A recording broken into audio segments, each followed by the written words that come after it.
Plants. The Green Frontier. These are the discussions of the podcast Horticult. Its continuing mission: to talk about strange new cultivars, to seek out new flowers and plant them, to boldly garden like no one has before.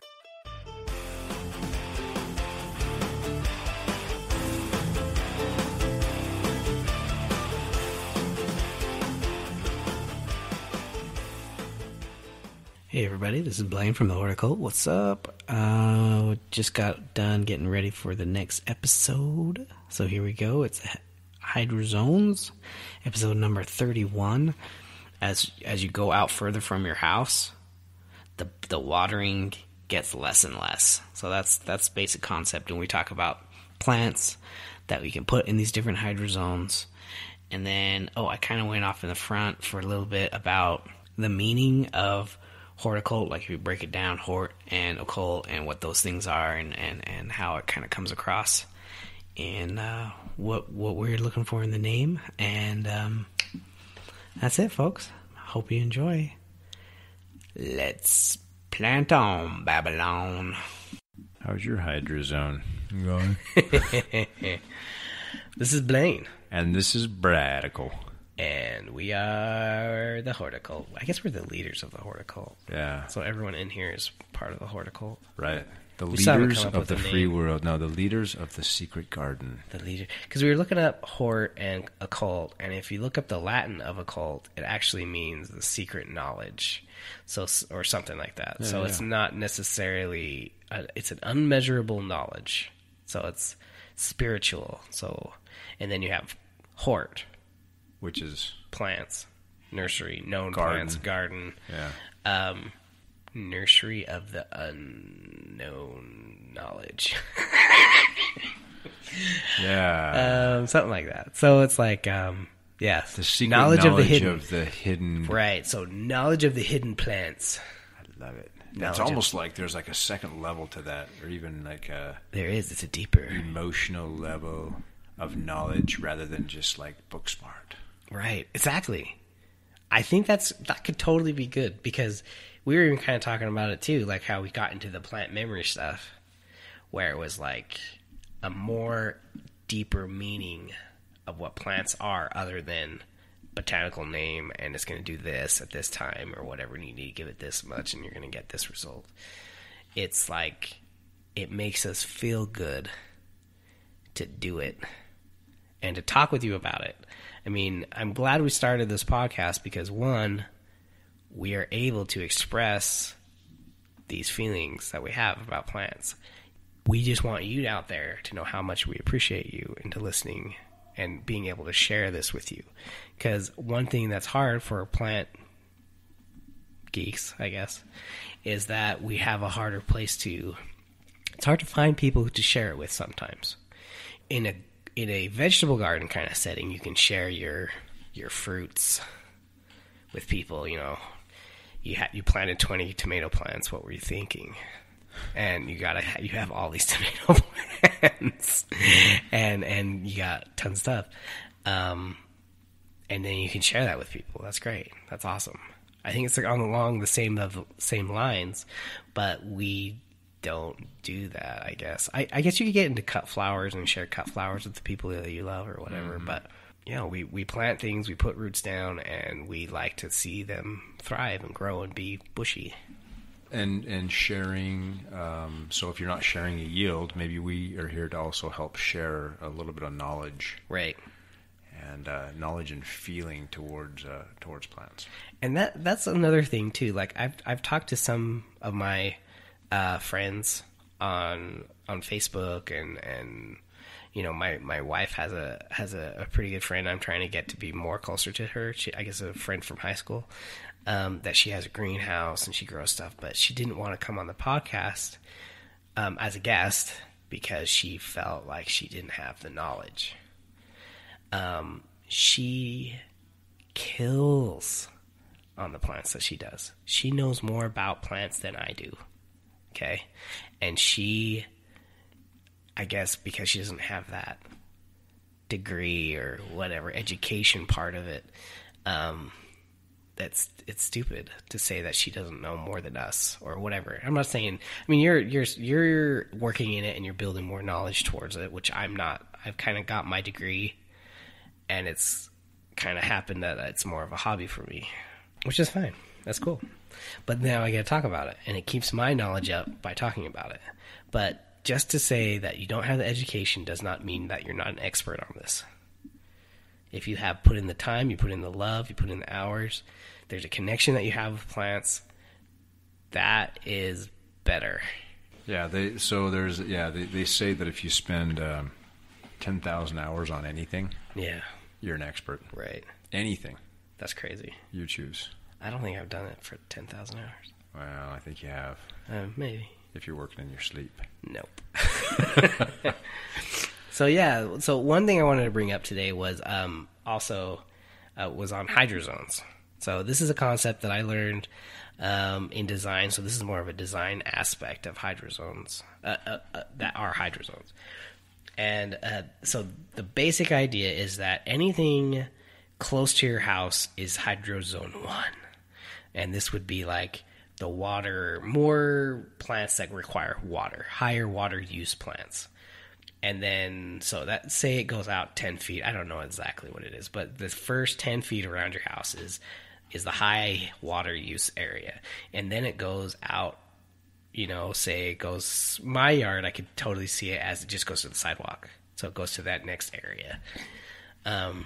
So zone 1 is... So what would we plant in zone 1? Well, what? Yeah, why would you want more water in zone 1 than zone 2?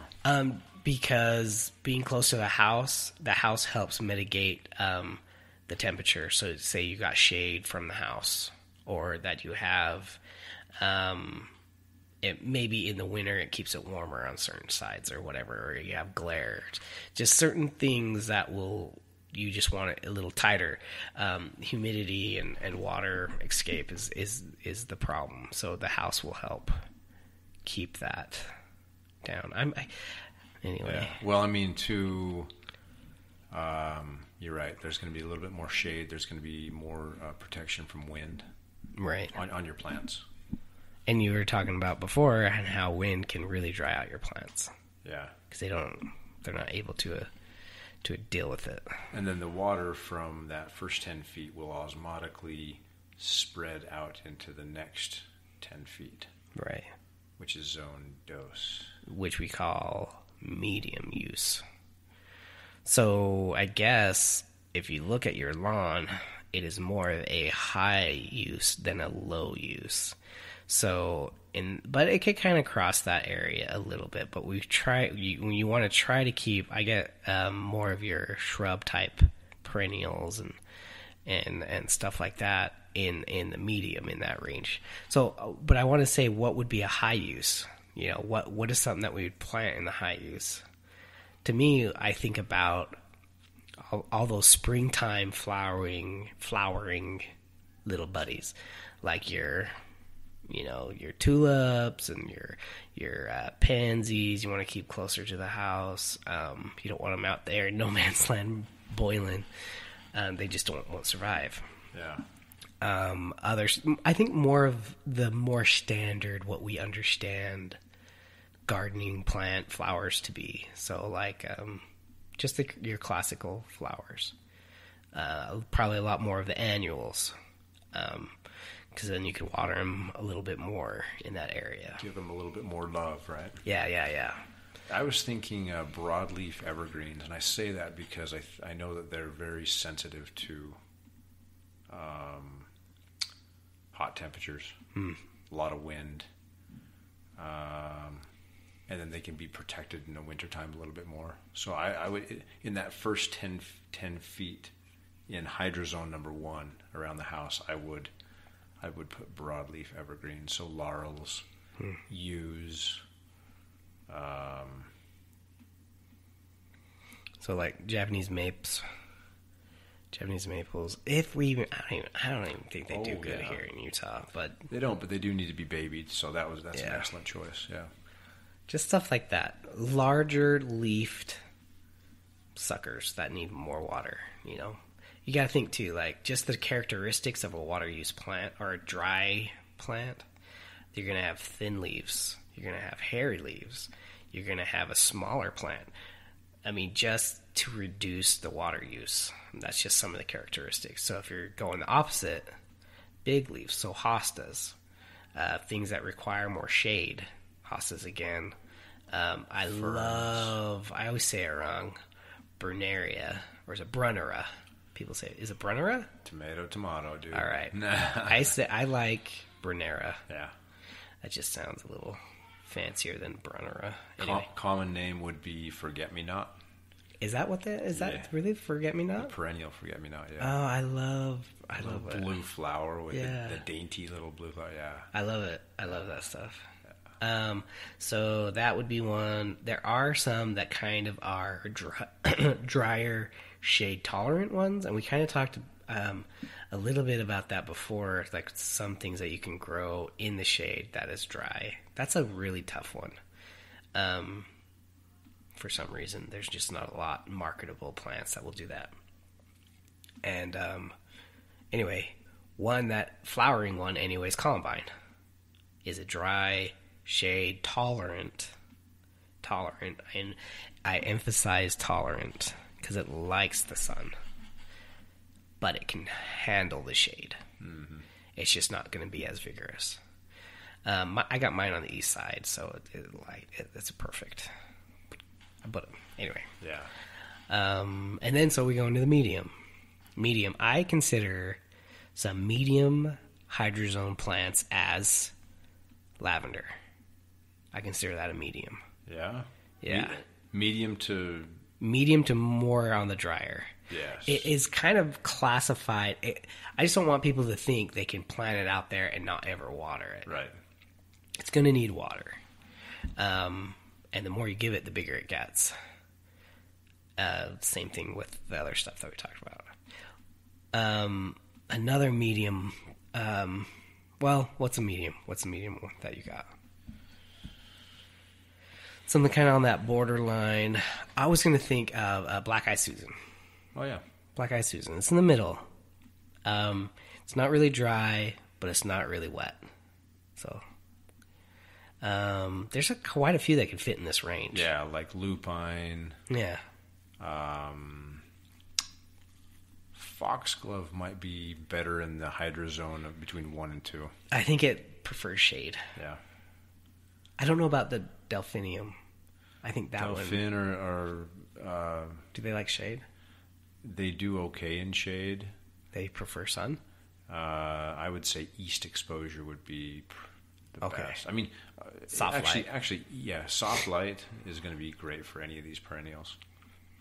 But for all intents and purposes, we're talking about zone 2 all the way around the house. So we're going to have a mixed bag of light exposure. I think you could probably put in daylilies in the medium. Totally. So, and maybe even irises. Mm-hmm. Heuchera. The coral bells. I love heuchera. Mm-hmm. They can tolerate sun, but I think they prefer shade. Yep. But medium water. Medium water, right. Zone, yep. Let's see. I'm trying to think. I can see it. Jupiter's beard. Oh, yeah. That's kind of a medium, but it's very aggressive. It can be, yeah. So the more water you give it, the more it spreads. I forget the botanical. Anyway, Jupiter's beard. It's really nice, though. I like it. Yeah. It's enough of a water-wise plant that I would be cool with it. Oh, yeah. I planted it for my mom. I think she doesn't like it because it's just so big. Yeah, it's prolific for sure. Yeah, I should have put it somewhere better, but anyway. Yeah, and would you say like Russian sage? Where's that? I was thinking about that one. Russian sage. I think Russian sage can go in any of these. It can go in high. It can go in low. I think it's one that can go across the board. Okay, yeah. But I think it probably would do best in the medium. I think it would, because I was trying to think, should I say high? High, dry. low, I guess it would be low water use.